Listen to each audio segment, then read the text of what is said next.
Okay, I guess we'll get started. I'm Charles Schweighauser, Professor Emeritus of Astronomy and Physics at the University of Illinois Springfield. Emeritus simply means, that's a fancy Latin word meaning I'm retired. Okay, we're going to talk about the eclipse coming up on August 21st this evening. I hope everybody has a sheet, right, like this, because this is an outline of what I'm going to be talking about.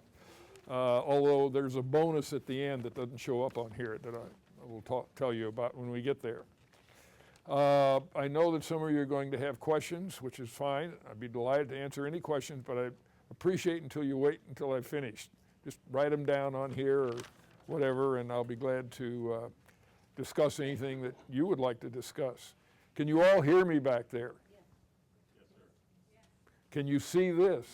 I'll try to write big on here.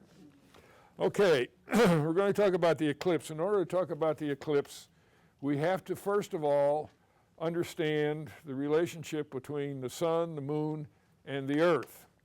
So in our imagination, let's pretend we go up to the North Pole, and from the North Pole, we're going to go straight up outside the solar system, so we look back down on it, okay? And when we do that, we'll see that it looks something like this. And you all understand that when I draw these pictures here, everything is out of proportion. I can't draw the sun big enough. It wouldn't fit in Pleasant Plains, maybe even Springfield. And the distances are obviously all shrunk so that I have a way of illustrating the things that I want to talk about. So we'll put the sun over here. Okay? And we'll put the earth here. Now, the earth goes around the sun like this in a counterclockwise direction, as seen from where we are north of the solar system. But for a purpose of illustration, we're going to hold the earth still, okay? All right, the moon goes around the earth like this, and we'll put the moon right here. Now, this obviously is the sunlit side of the moon, right? Okay, so this side here is the dark side of the moon. What phase of the moon is this? Anybody can answer. We don't have to wait for the geniuses here. What phase of the moon is this? New. That's right. This is new moon right here.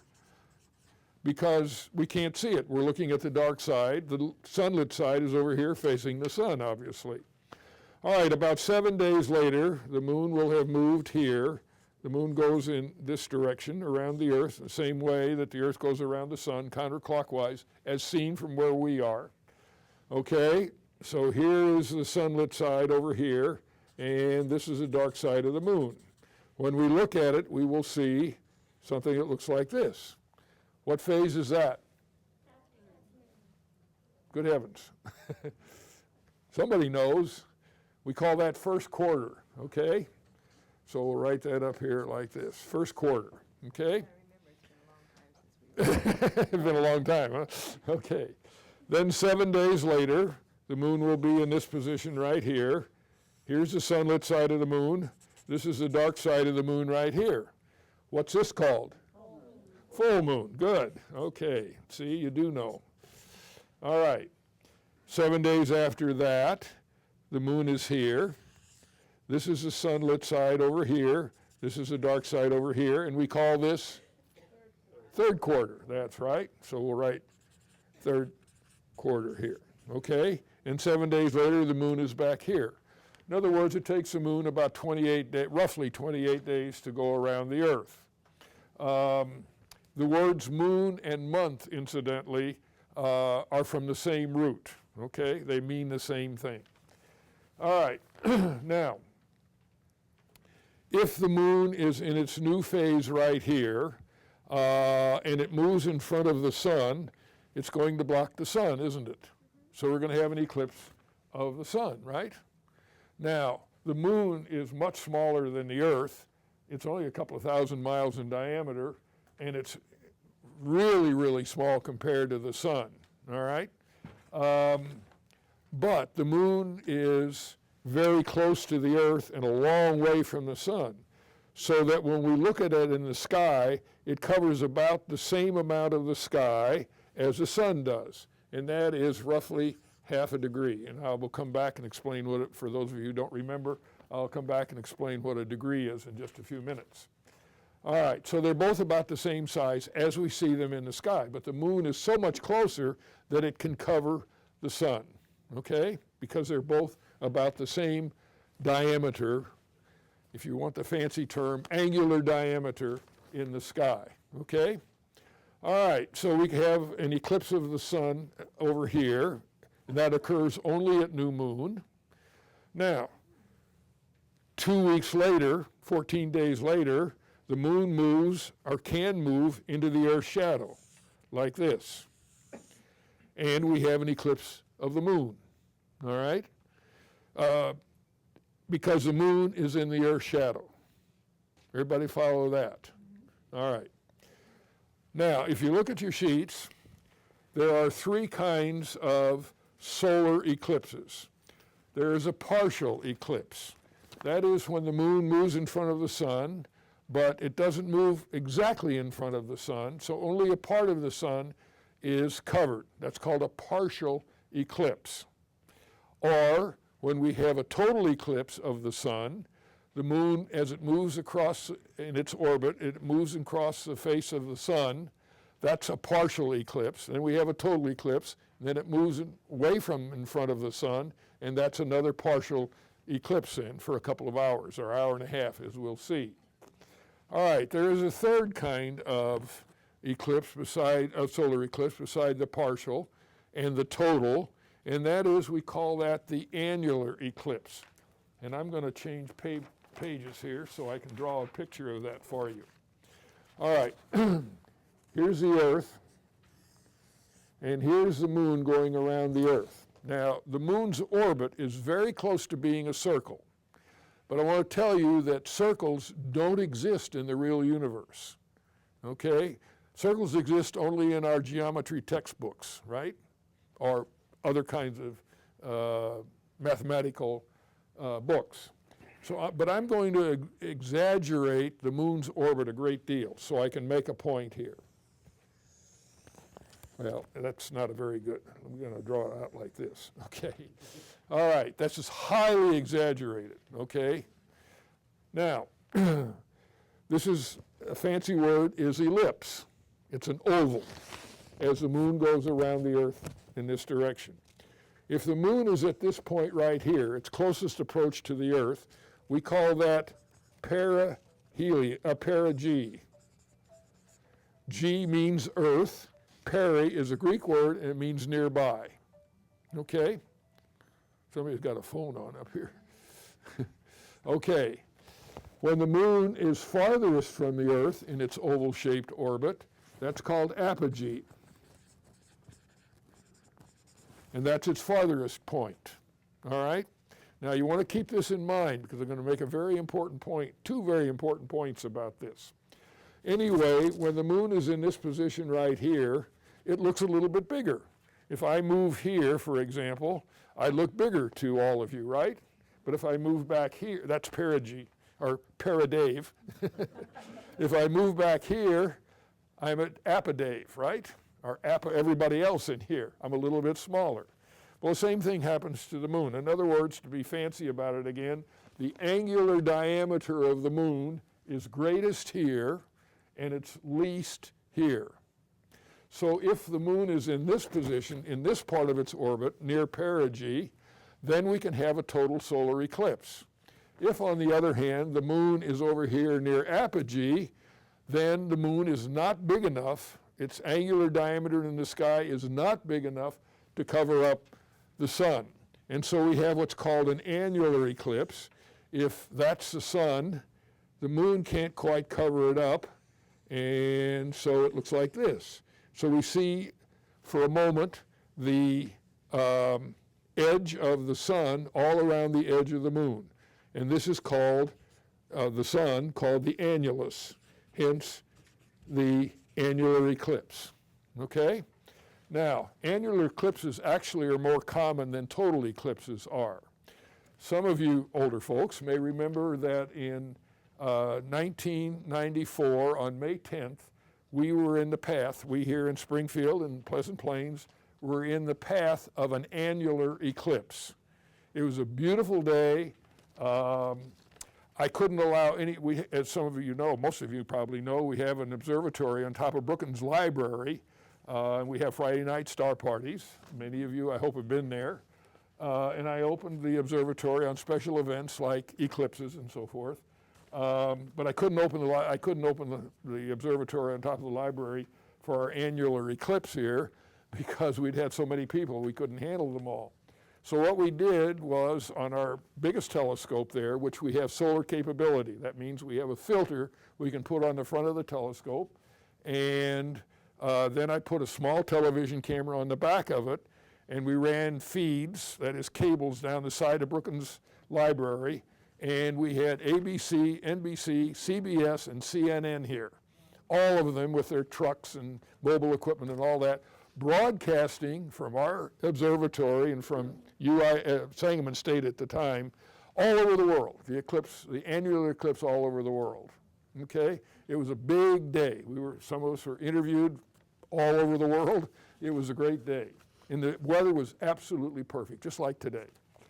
All right, so we had this annular eclipse then is a fairly common, more common because there's more space out here, if you will, for the moon to be a little bit farther away from the Earth than when it's at perigee, or in the vicinity of perigee, which is required for a total solar eclipse.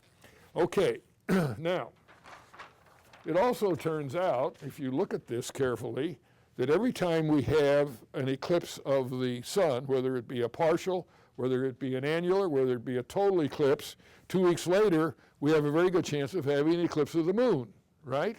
They occur in pairs, or actually it can occur, you can have a couple of solars at the same time because it doesn't have to be exactly lined up, or you can have a couple of lunar eclipses here too. So solar eclipses and lunar eclipses kind of occur in pairs. Now, to work that out in detail requires some pretty sophisticated mathematics, but you get the idea, you get the picture anyway, I'm sure. Okay, back to the sheet.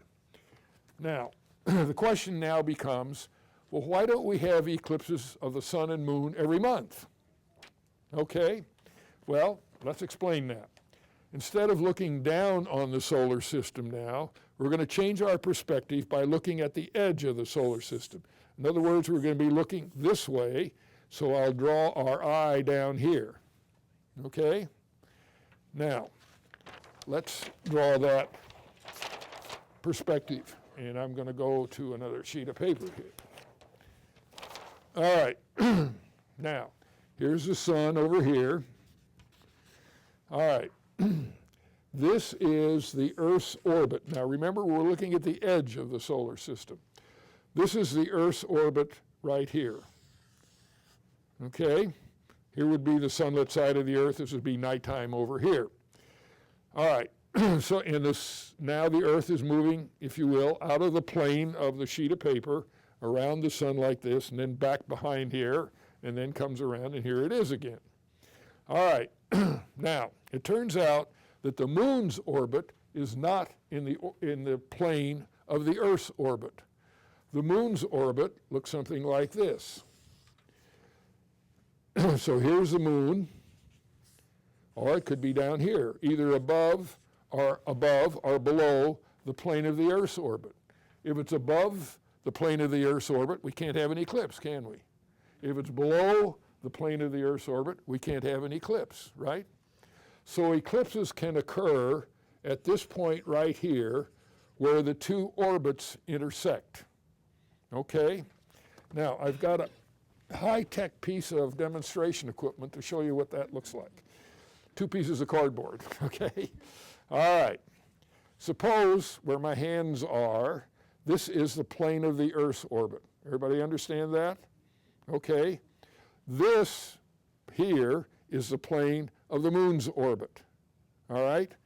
And here's the moon's orbit, here's the Earth's orbit, and this angle right here, which is this angle right in here, or this angle right in here. If this is the Earth's orbit, here the moon is above the plane of the Earth's orbit. Here it's below the plane of the Earth's orbit. This angle right here is 5 degrees, 9 arc minutes. Okay, for those of you who have forgotten about degrees and arc minutes and arc seconds, let me run through that for you. Here's a circle. How many degrees in a circle? 360, right? All right, this is highly exaggerated. To give you an idea of how small an angle 1 degree is, if I took a ruler, 12 inches, and put it on top of a dormitory at Illinois State University in Bloomington Normal, and measured the angle that the two ends of the ruler make back here in Pleasant Plains, that's 1 degree. Not much, is it? Okay. Now we can take 1 degree, so we'll write 1 degree here, and we can divide that into 60 what we call arc minutes. Okay, and we write that like that. So an arc minute is really a small angle, isn't it? All right? Well, we can take 1 arc minute and divide that in 60 other units that we call arc seconds. Okay? Now this is important that you understand this because I'm coming back to this a couple of times pretty soon here. So 1 arc minute equals 60 arc seconds. 1 arc second is a tiny, tiny, tiny degree, isn't it? But astronomers know how to measure even less than 1 arc second, okay? All right, so we come back here. The angle between the plane of the Earth's orbit and the plane of the moon's orbit, this angle right in here, or this angle over here, is 5 degrees, 9 arc minutes.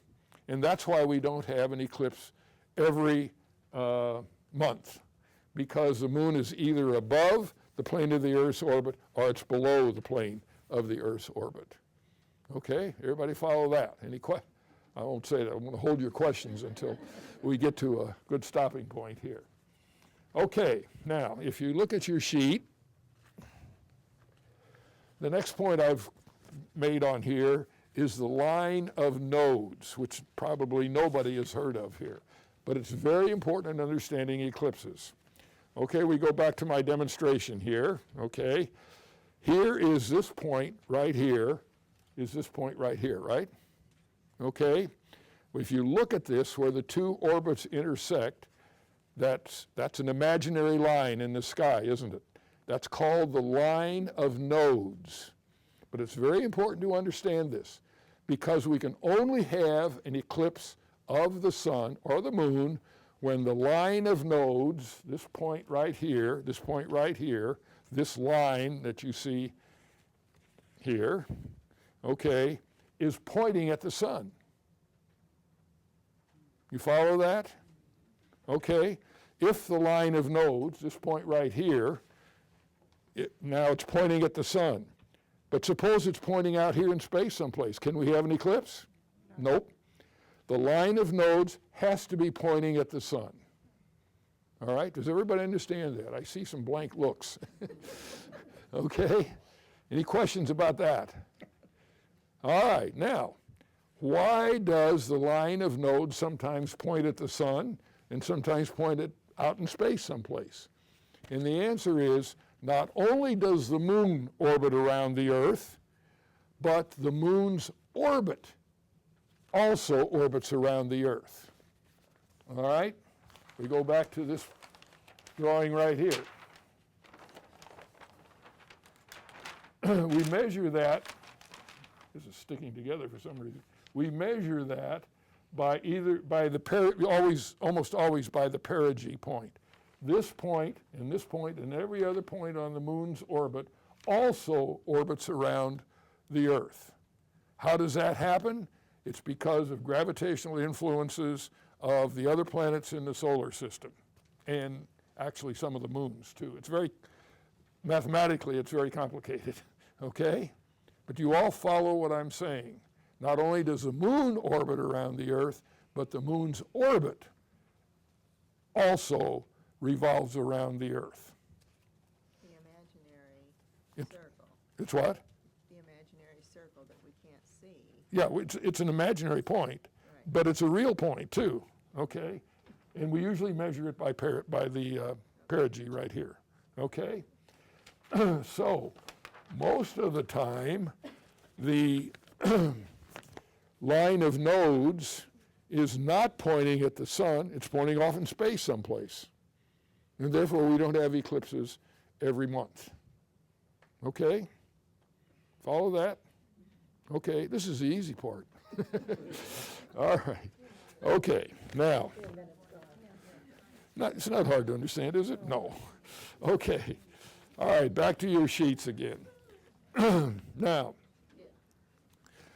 eclipse seasons for 2017.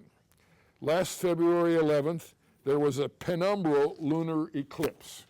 Okay, this is one of the kinds of lunar eclipses we can have. And I have to draw a picture to show you what that is. Suppose this is the Earth right here, okay? And if we're going to have a lunar eclipse, this is the sun over here. We'll always put the sun on this side so you don't get confused. And the Earth's shadow comes like this. If we have a total lunar eclipse, the moon will move into the Earth's shadow as it goes around the Earth, okay? However, if you think about it, the Earth's shadow, the secondary shadow, comes out like this. This part of the Earth's shadow right in here is called the umbra. It's the same root as our word umbrella.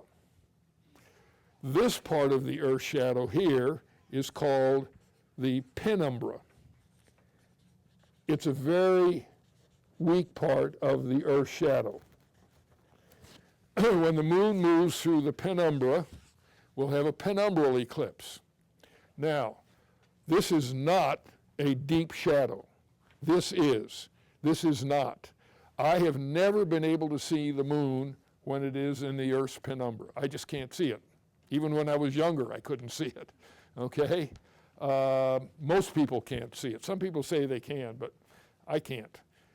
But you can measure it with instruments, that the moon fades a little bit when it's in the Earth's penumbra, okay? So we have a penumbral eclipse, which I have put down here. It's the last of the 3 eclipses that the moon can have. Now, the moon can also move through just a part of the Earth's shadow, of the umbra here, and that would be a partial lunar eclipse. So we have a partial solar, we have a total solar, and we have an annular solar. We have a total lunar eclipse possible, we have a partial lunar eclipse possible, and we have a penumbral lunar eclipse possible. All right? Everybody follow that? Simple enough? Okay. My wife Barb hates it when I say that. Okay. All right. So last February 11th, we had a penumbral lunar eclipse when the moon was only in the Earth's penumbral shadow. All right? On February 6th this year, last February, we had an annular solar eclipse, but it was not visible in the United States. It was only visible in the South Pacific and the Antarctic and so forth, okay? And on this past August 7th, that's yesterday, right?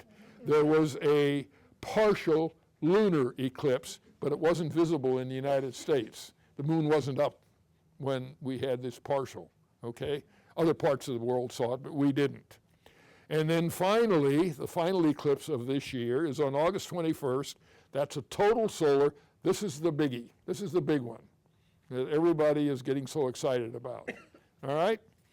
Okay, now, you'll notice the next line says the Saros cycle. Eclipses go in cycles. And the reason for that and the math behind it become very complex. You could all understand it, but we'd be here till 3 o'clock in the morning. So we won't do that. All I want to tell you, they occur in cycles. All right? The Saros cycle is 18 years, 11 1/3 days. Now, the Saros cycle, the cycle of eclipses, was known to the ancient Babylonians, it was known to the ancient Greeks, and several other ancient civilizations. They were aware of the cycle. However, what they could, so they could predict eclipses of the sun. That's basically what they were doing, is predicting eclipses of the sun. However, they couldn't predict where those eclipses were going to take place. And why not? Well, 18 years, that's simple enough. However, 11 1/3 days means that the Earth is rotated a little bit more on its axis, so that the solar eclipse is going to take place someplace else on the surface of the Earth, and maybe not even be visible to the Babylonians and the Greeks and so forth. All right? So they could predict eclipses, but they couldn't predict where they were going to take place. Okay, everybody follow that. All right, then that takes us to the map on the bottom of the first page. What this is a map, and I've underlined it for you, of total, just total, not annular, not partial, total solar eclipses from the year 2001 to the year 2015. We're 2017. Okay, each of these lines that you see on here is the path of totality of a solar eclipse, the path of totality. So if you look at the United States, you'll see the one for August 21st, 2017, moving across the United States. You'll also notice that there's another one that's going to take place on April 8th in 2024. I'm sure you'll all be excited to wait for that one, right? Okay. Now, you'll also notice that the paths of totality here, some of them are filled in and some of them are open. They don't have anything in the middle. All right? What that means is that the ones that are filled in are in one Saros cycle, and the ones that are open with nothing in them are in another Saros cycle. You can have more than one Saros cycle taking place at the same time. Okay? Again, I won't go into the mathematics of that. That turns out to be pretty complicated. All right, over on the next page, please. Here's a drawing of the planet, of the Earth, and it shows the path of totality of the August 21st eclipse. You'll see it starts out in the Pacific Ocean. The path of totality enters the United States in Oregon, and then it goes across Oregon and Idaho and Wyoming. If you want to see and have the weather in the best possible position, that's where you ought to go, to Wyoming or Idaho or eastern Oregon. Don't go to western Oregon. It's on the ocean and a lot of rain over there. But eastern Oregon's pretty dry. Okay, then it makes its way across the United States, through Missouri, through Illinois, exits the United States at South Carolina, and goes out into the Atlantic Ocean and ends at the Atlantic Ocean. Okay? The path in general is about 70 miles wide, sometimes a little narrower, sometimes it's a little wider, but it's about 70 miles wide. The reason for that is, of course, the Earth is curved. And that means that in some places it's going to be a little narrower, in some places a little wider. Okay? Everybody understand that map. Now, there are two other things I want to show you, and this turns out to be very faint, but here, down at the bottom, you'll see a very faint line here. And at the top, you'll see a very faint line up here. These, outside of the path of totality, is where people will see a partial solar eclipse. That's like we're going to see here in the Springfield area, a partial solar eclipse, right? Only 96% of the sun will be covered. In other words, there'll be a little sliver of the sun still peeking out around the limb of the moon. Okay? We'll be 96% covered. We're that close to the path of totality. The path of totality, as I'm sure all aware by now, goes through southern Illinois, Carbondale, Marion. That area are in the path of totality. Is anybody here planning to go to southern Illinois? Okay, I wish you good luck. Number one, because of the weather. The weather data, historical data for August 21st shows that about 56% of the time there are clouds in over southern Illinois. Okay, so you got the weather to worry about. Second of all, my understanding is that southern Illinois is expecting 50,000 people. Okay? Do any of you have a place to stay? Nope. Well, good luck. I'm sure the traffic jams down there are going to be just horrendous on the 21st. All right? All right. Bob Fox, who's doing the videotaping back there, is going to Southern Illinois, and I've encouraged him to go down at least 2 days early. Actually, he's probably going into Kentucky, and go down 2 days early to avoid the traffic and wait a day or two before you come home. It's going to be a mess down there. Some of you may want to go to Missouri. Anybody here know where Hermann, Missouri is? Okay, good. Hermann, Missouri is right in the path of totality. I've given 2 lectures in Hermann. I'm sort of built into the woodwork over there because my great-great-grandfather was one of the founders of Hermann, okay? And I have a cousin who's a dairy farmer who is right in the path of totality, and she and her husband are going to have a big party and all that. Let's hope that it's clear, okay, and not raining or cloudy. Anyway, everything on either side of the path of totality here that you see down to where the line is drawn is where you will see a partial solar eclipse, like here in Springfield. 96% of the sun is covered here in the Springfield area because we're so close to the path of totality, but we won't see a total solar eclipse here. Now, one thing I'd like to show you, when you look at a total solar eclipse, good heavens, if this is the sun and it's covered up by the moon, what pops into view is the solar atmosphere. And it will look something like this. It can take many different shapes and many different forms, but it'll look something like that. We can't see it in normal times because it's very faint compared to the light of the sun. From the surface of the Earth, the only time you can see the solar atmosphere is during a total solar eclipse. And the shapes changes, the amount of light coming from it changes, because this is made up of charged particles, charged atoms. That means they've lost some electrons, and they are controlled by the sun's magnetic fields, which are constantly shifting. So the shape of this changes all the time. Now, you won't see it change during the course of if you're looking at the sun during total eclipse, you won't see this change. I mean, it takes longer than that, but over a period of a day or so, you'll be able to see the change in the solar atmosphere, okay? And it'll be kind of a pearly color, and it's really beautiful. It is the most spectacular sight that you will be able to see in the nighttime, in the daytime or nighttime sky, okay? And when the moon completely covers the sun, it'll be completely dark here on the Earth, all right? The birds go roost, the temperature drops, the wind may pick up a little bit. It's just, and this is an amazing sight to see.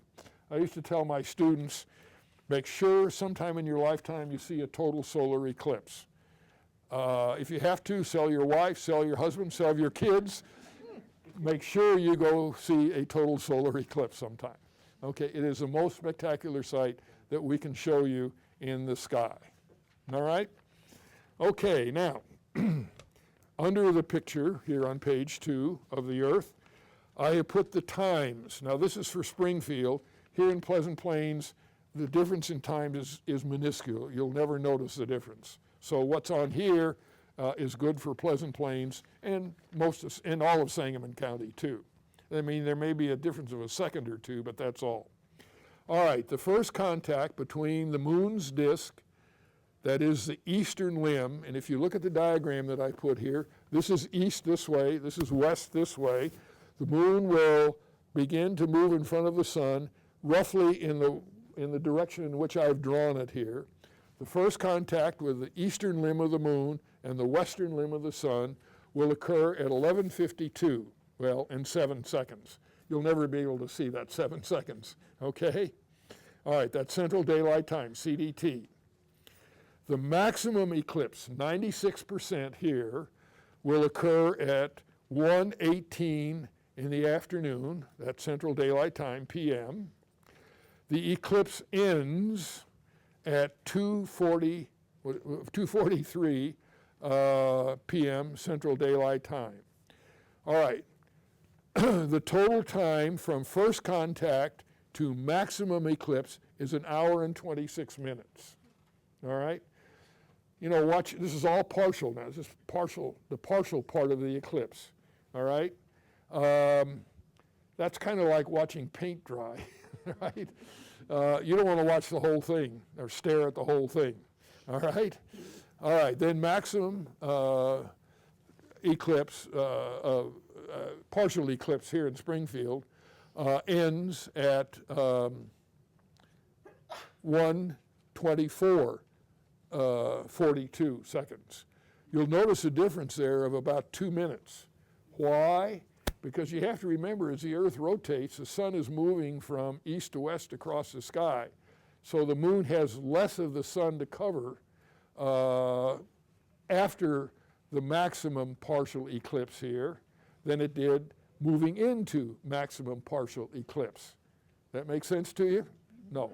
Okay. All right. And then the total partial eclipse is 2 hours, 50 minutes, 21 seconds here in the Springfield area. Almost 3 hours. That's what I mean. If you're going to watch the whole thing, you got to sit there for 3 hours. That's what I say, watching paint dry or grass grow. All right. Everybody on board with me so far? Turn over to page 3. Never, never, never, never, never, never look at the sun without proper protection, properly fitted over your eyes. How many of you, when you were kids, took your grandfather's magnifying glass and focused it on a piece of paper, and the piece of paper instantly burst into flame? Most of us, right? Well, the same thing will happen to your eye if you look at the sun without the proper protection, because the lens of our eyes focuses the infrared rays of the sun on the back of our retinas, and they don't burst into flames, but they burn immediately. So never look at the sun at any time, eclipse time or any other time, with your eyes that are not protected. All right? And there's several ways of doing that. One of them is, Deborah, I don't know, do you have a pair of glasses there? Okay. This is a pair of glasses. These came from NASA. They're not obviously great frames, but thank you. These are pieces of mylar in here, the proper kind of mylar. There are lots of kinds of mylar. And you put them over your eyes or your glasses, and that will protect your eyes. Each of you gets one of these later on this evening. I'm at the door as you. Yeah, okay, good. All right. This is the best way to do it, to put a pair of glasses like this over your eyes. All right? All right, there are other ways of doing it. You can use a mirror, for example, and if you take a flat mirror and you put electrician's tape on it so you have a little tiny square hole, maybe a couple of millimeters in diameter, okay, and then aim that at the sun, and then take the image of the sun and aim it at the wall in a dark room, you'll get a round image of the partial eclipse as it takes place. That's one way of doing it. Another way, and I almost hate to mention this because there are chances of disasters happening. If you have, and I imagine most of you have a pair of binoculars. Now, a binocular is a sealed optical system. That means then that the heat buildup inside each of your binoculars, the binocular on one side, the binocular on the other side, has a chance of heating up and cracking the lenses on your binoculars, okay? That probably won't happen, but it could, so you got to be careful. And that happens very rapidly. But if you have a pair of binoculars, don't look through it, for God's sake, at any time at the sun. But take the binoculars, aim them at the sun, take a piece of white paper and thumbtack it to a board so that it's stiff, so the wind doesn't blow the paper around, and you can focus the binoculars on there and you can see the eclipse taking place. That's another way to do it. How many of you here have telescopes? Anybody? Yeah, a few people. Okay, good. The best way to handle your telescope, if you have a refracting telescope, which is a closed optical system, you have to put a solar filter on the front end of it, okay? Or you're going to destroy your telescope, the lenses, immediately. If you have a reflecting telescope, that's generally an open optical system. That means air can circulate through it, and you won't bother the lenses, you won't bother the mirror or anything.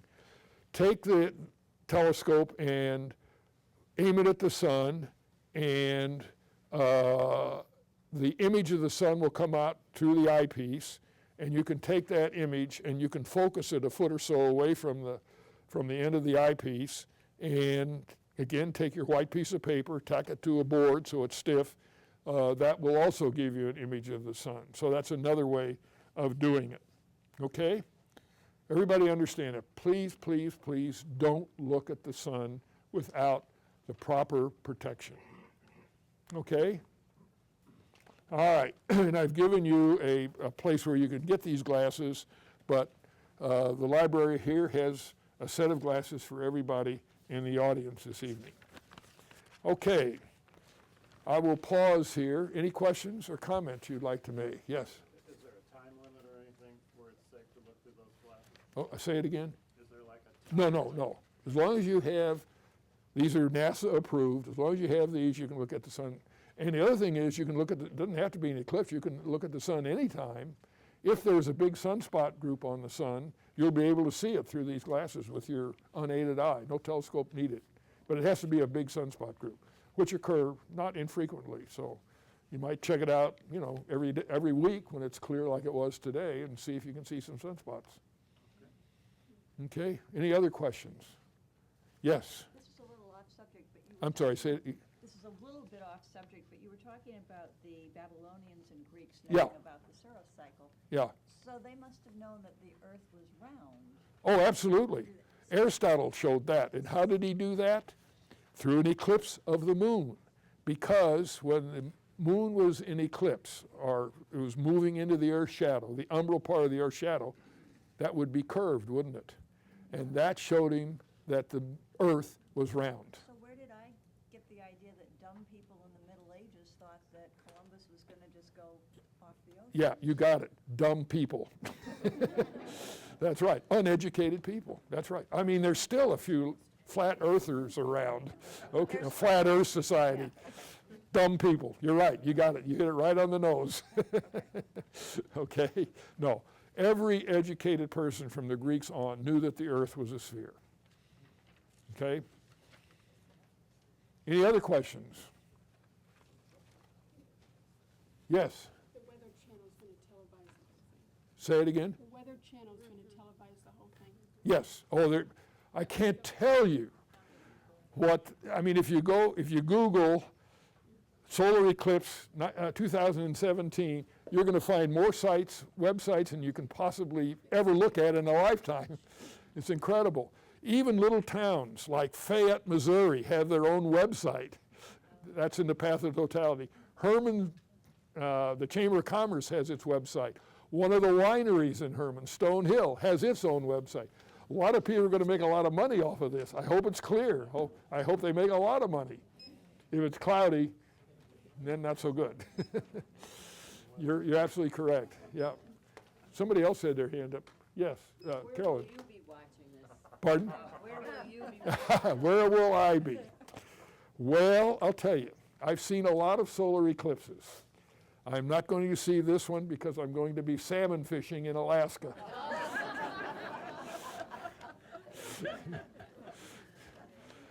It's not that I don't want to see it, but I hear the call of the salmon. Okay. Anything else? Yes, sir. Seems to me like in days past when we were kids and there was an eclipse coming up, we were told to find a shoebox and put a pinhole in it. Right, and put your head inside. Yeah. Yeah, and don't block the light of the sun. That's another way of doing it. I would use something a little larger than a shoebox, but put a pinhole in it, have that pinhole face the sun, the light will go past like this, and you're turned around like this so you can see the image of the sun on the opposite wall of the box. Right, that's exactly correct. Yep. Don't try to use welder's glasses.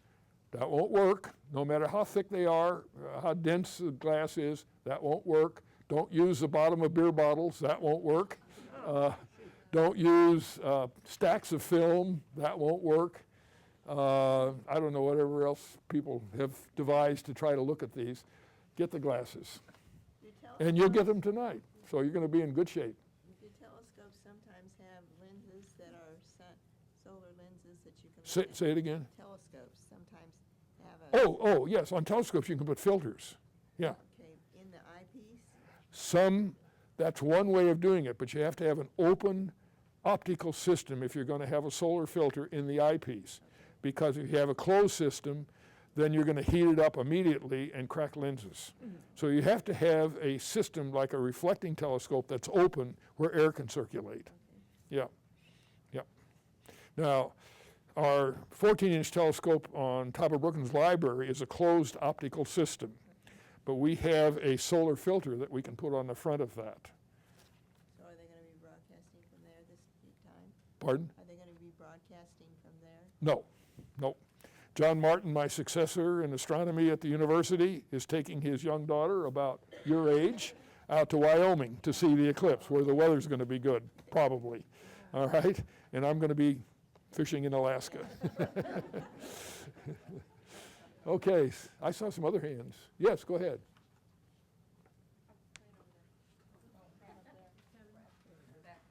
Oh, yes, sorry. Do you have an estimate, if you get somewhere near the center of the path of totality, how dark it will get? Oh, it'll be absolutely completely dark. So, Even stars on the and planets edge. clearly visible. What's that? Stars and planets. Oh, stars and planets will pop out. Yes, absolutely, yes. I'm coming back to that in just a few minutes. Yeah, you're absolutely correct. You'll see stars, planets, if there are any available. There will be, Jupiter will be available, and Venus will be available. Mars will be too close to the sun to see, and Saturn will be below the horizon, so you won't see it. So you got Jupiter and Venus, basically. Mercury is too close to the sun. Yep. As it usually is. What's that? As it usually is. Yeah, right, yeah. Mercury is always hard to see, right. Yep. Okay, anything else? All right. Well, I got a bonus for you. Everybody all right? Okay. All right, I've got a bonus for you. What I want to do is tell you about the total solar eclipse of 1919, which changed our view of the universe. All right. Now, how in the world can an eclipse change our view of the entire universe? In 1915, Albert Einstein published his general theory of relativity, which is his theory of gravitation. In order to understand that and understand the monumental achievement that was, and you're all going to be experts in general relativity in a few minutes, I have to start with Isaac Newton, whose dates are 1642 to 1727. The old boy lived to be 85 years old. Newton formulated the universal law of gravitation. And I'm going to and this is a formula, but I'll explain it, it's very simple, which says that the force of attraction between any two bodies, let's say the sun and the earth and the moon, or Jupiter and the sun, whatever, the force of attraction between any two bodies is the product of the masses of those bodies. So we'll use M for mass. Mass simply means the amount of material in an object. And I'm going to write Earth here, subscript E for Earth, times the mass of, in this case, we'll make it the sun, so we put S there, divided by the square of the distance between them. Now that has to be multiplied by a constant. We call this big G, the universal constant of gravitation, which is a very tiny number, incidentally. Okay? All right. But here you have to understand that Newton saw gravitation as a force of attraction. All right? Everybody understand that? Really important you understand that point. All right, Newton also formulated 3 laws of motion, and I'm just going to tell you about one of them, which says that force equals mass times acceleration. I'll spell acceleration here for you. Okay. Acceleration can be defined in 3 different ways, or a combination of all 3, or 2 of them. Suppose you're in your car. You're driving down a road, and you want to make a right-hand turn at the next road, okay? Acceleration, you slow down, right, to make that turn. That's an acceleration. We call that a negative acceleration. Some people say deceleration, but to astronomers and physicists, there is no such thing as deceleration. It's negative acceleration, okay? It's a change of speed. You come up to that corner and you make a right-hand turn. Acceleration is also a change of direction, okay? And you made the corner and now you speed up on the other road. That's positive acceleration, all right? So acceleration is either negative, positive, or change of direction, or all 3, or some combination of the 2.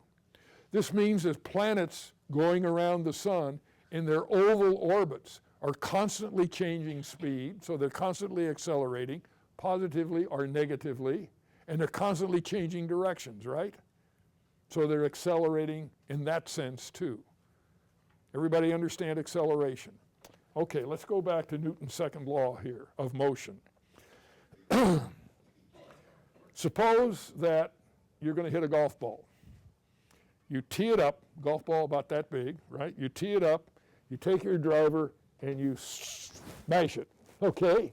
250 yards straight down the fairway. You all do that all the time, right? Okay, all right.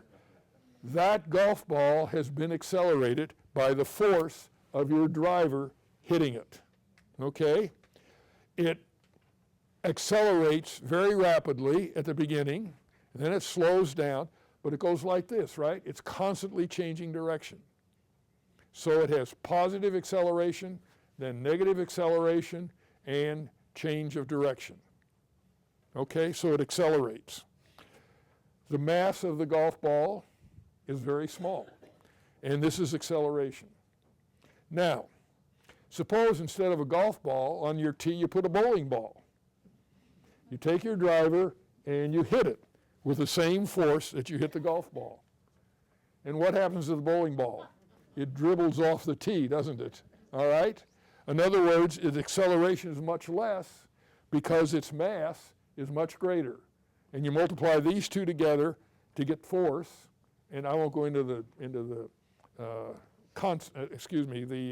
units that are used here. It doesn't make any difference. I'm just trying to get a concept across to you. And if you have a golf ball, you get a bigger number here, smaller number here, but it equals the same force as your driver hits either the golf ball or the bowling ball, right?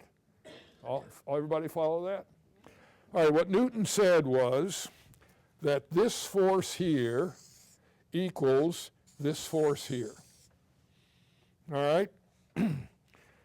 This is called, because this is the universal law of gravitation, this is called gravitational acceleration, or gravitational force here, gravitational force.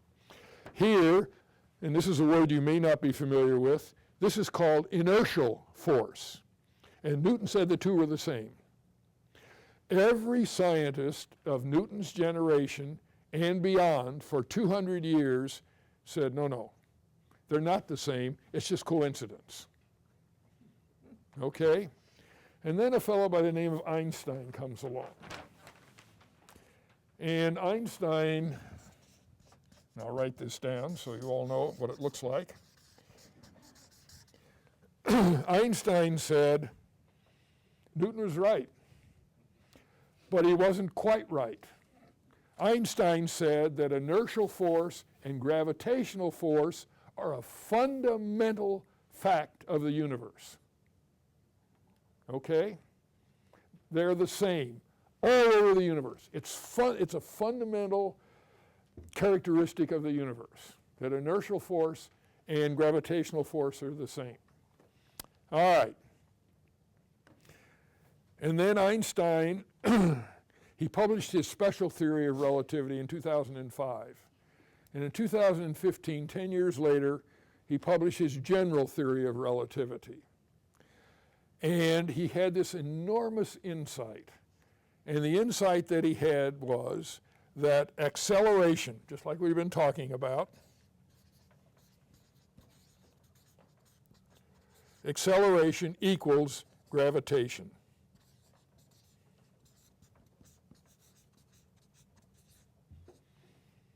Okay?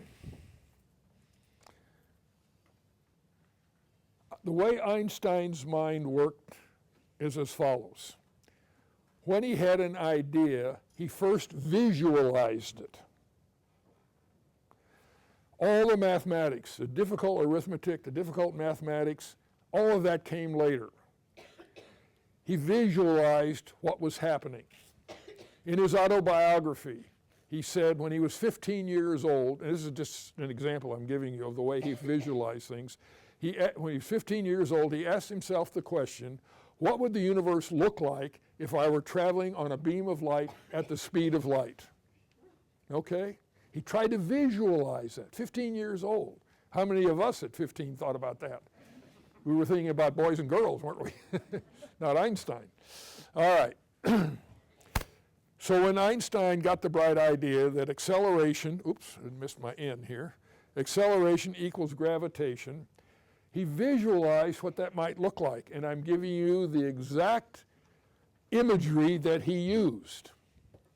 And he said, let's imagine an elevator. And here's the elevator. And we're going to put an observer in that elevator. Okay? Now this elevator is accelerating in this direction very rapidly, close to the speed of light. All right? Accelerating, right? Got it? Okay, now we have another observer out here who is not accelerating. Now we're going to put a hole in the side of this elevator right here. Now this is all imagined in Einstein's mind. This is exactly what he thought about. And he said, what happens if we take a beam of light like this, and this observer could watch that beam of light travel across the elevator? Now, light does not travel at an infinite speed. What's the speed of light? 186,000 what? Miles per second, okay? That's 300,000 kilometers per second, okay? All right, this means that a beam of light at the Earth's surface could go around the Earth's equator about 7.5 times in 1 second. Nothing can travel faster than the speed of light. Only light can travel at the speed of light. Light cannot travel slower than the speed of light, and no mass can travel at the speed of light. None of us could travel at the speed of light, because at the speed of light, mass becomes infinite. And if you want to, I have a very simple mathematical demonstration of that if you want me to do that after we finish here. Okay? All right. So we have this elevator accelerating very close to the speed of light. Suppose we have a beam of light here, and it enters, and remember it's traveling at a finite speed, it enters right here, the elevator. Well, as it's moving this way, the elevator is moving close to the speed of light like this. So this observer right here is going to see this beam of light come down here and hit the elevator wall over here, right? Because the elevator is moving close to the speed of light, the beam is moving at the speed of light, the observer then sees it enter here, but as it's traveling across the elevator has moved, and so it hits the side of the elevator over here, okay? This observer over here sees a beam of light enter the elevator, and he sees it go across like this. All right, let's go back to this observer right here. What does he think about space? He thinks that space is curved, doesn't he? Or she. Right? Okay, I see that slowly sinking in. All right. So Einstein said then that space is curved.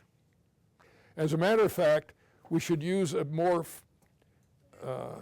appropriate term, and that is space-time, because it takes time for light to travel across the elevator here. Light travels at a finite speed. Doesn't take very long, but nevertheless it takes time. Okay, so we talk about space-time. That's the appropriate way of thinking about space. Now I can move my hand like this, and you can all do that, and you can feel something. That's the atmosphere that you're feeling, but I'm moving it through space also. All right? Space is difficult to define, and I don't mean to get any farther than I've just gone with you on it. All right. So, space is curved. Space-time is curved. And Einstein made a prediction in 1915, and he said, suppose that we have a star here, like this, and we have the sun here. The star is a long way away, of course. And we have the sun here. And a beam of light from this, if the sun weren't here, and we're down here, this is where our eye is, and that beam of light would come like this, straight.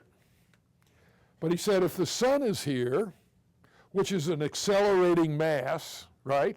It's moving around the center of the galaxy, it's rotating on its axis and so forth. Suppose that that beam of light just grazes the edge of the sun, it's going to be like this because it's following the space-time curvature around the sun. All right? So if we look back along this line here, we'll see the star in this position right here. Okay? Now, Einstein predicted that this angle of a beam of light just grazing the sun would be shifted by the space-time curvature around the sun of 1.74 arc seconds. Not very much, right? Well, now how are we going to measure this? We can't see stars during the day. When can we see stars and light grazing the edge of the sun? During a total solar eclipse, right? And that happened in 1919 when the brilliant English physicist astronomer by the name of Arthur Eddington took a group of researchers to the island of Principe off the western coast of Africa, pretty far off, several hundred miles off the western coast of Africa, where an eclipse was going to take place. And what he did was to measure very accurately the positions of a whole bunch of stars where the light from them was going to come close to the sun. All right, the eclipse took place. The sun was covered up, the stars popped out, right? And he measured the position of the star as the light was bent around the space-time curvature of the sun. All right?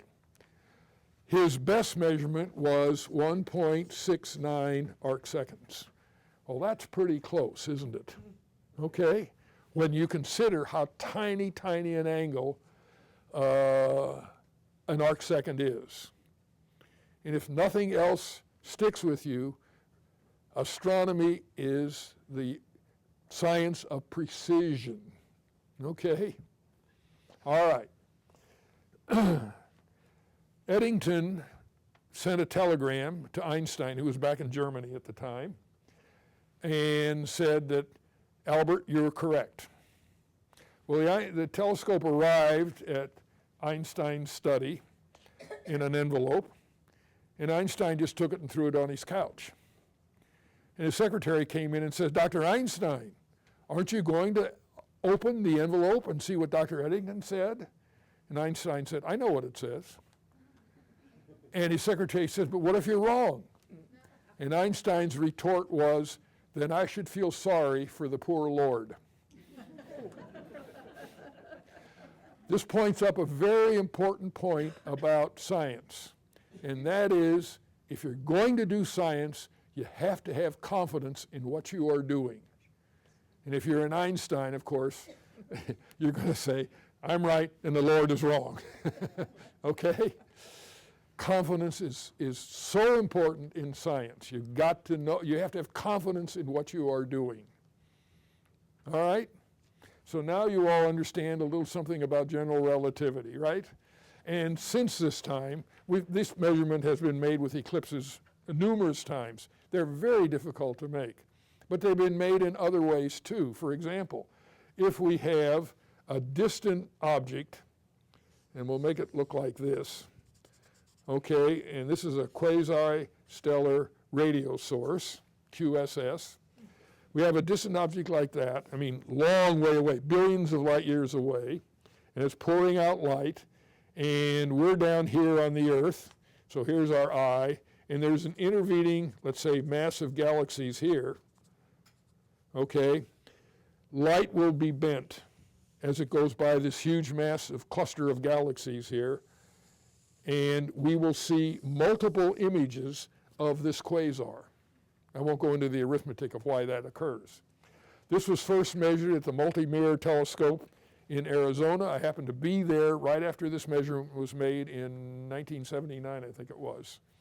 And everybody was really excited because they had, again, demonstrated general relativity. This demonstrates general relativity. It did not prove it.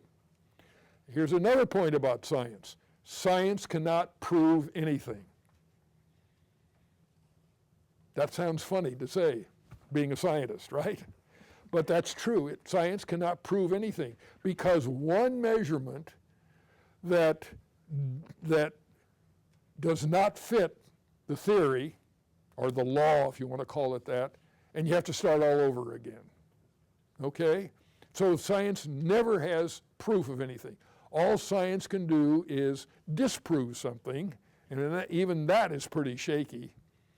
Science is the process of gathering data and trying to explain what you are seeing, making the observations, and making the observations over and over and over again, and try to explain by theory what you are seeing, what the cause is, what's happening out there in space. All right? So I call this a demonstration of general relativity. This is a demonstration of general relativity. It is not a proof. General relativity is the best explanation for gravitation that we have. It exceeds, it is better than Newtonian gravitation. F equals m sub 1 n sub 2 times g divided by d squared. Follow that? Okay? All right. Questions, comments? None? Okay, Dave? Would you have, on the eclipse of the sun, you'd have to photograph the sky a year ahead of time at the same time? Yes. You'd have to do it a year ahead of time. Well, at least ahead of time, sometime ahead of time. When the sky is dark, you photograph the sky and you place the stars very, very accurately. Okay?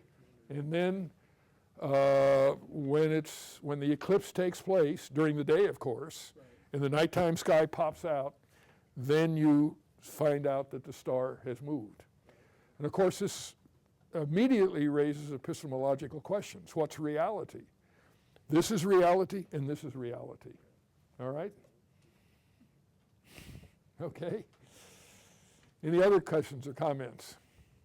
There's been a big star for over a year in the western sky. That's Venus. Venus, Yes, okay. right. I can't get my telescope focused in on it. Right, okay. That you can look at Okay, anytime. Use binoculars, use a telescope, whatever you want. Won't hurt your eyes. okay. Yes, sir. I understand you to say the sun is spinning on its axis. Say it again. The sun is spinning on its axis? Yes, yeah. At its equator, it's moving along at about 5 kilometers per second. And that's pretty slow. When I was doing research at our observatories, we were dealing with a group of stars that were, 8 to 20 times the mass of the sun. And they're rotating very fast. They were moving along at about 200 kilometers per second at their equators. Yeah. Yes, ma'am. Has the sun changed in size? Say it again. Has the sun changed in size? Okay, that's a very good question. Yes, but over long periods of time. The question is, has the sun changed in size? Yes, it has. When the sun first accreted from interstellar gas and dust, it was larger than it is now, and it was brighter than it is now. And then it became smaller, and it became less bright. And we're talking 4.5 billion years ago, okay? And over the past 4.5 billion years ago, the sun has basically remained the same size, maybe expanded a little bit. It's gotten brighter, though. Not a whole lot, but some. And we know that because we study other sun-like stars at various stages of their evolution. Does that create the warming of the, Say it again, I'm sorry. has that increased the Earth being warmer? No. This has taken place over huge amounts of time.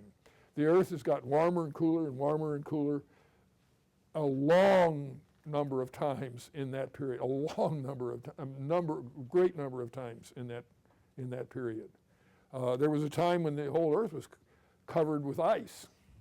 All right, the whole Earth, even the tropics, okay?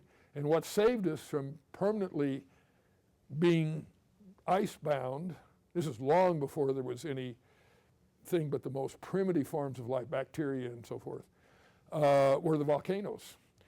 Underneath the ice, they would spew out carbon dioxide.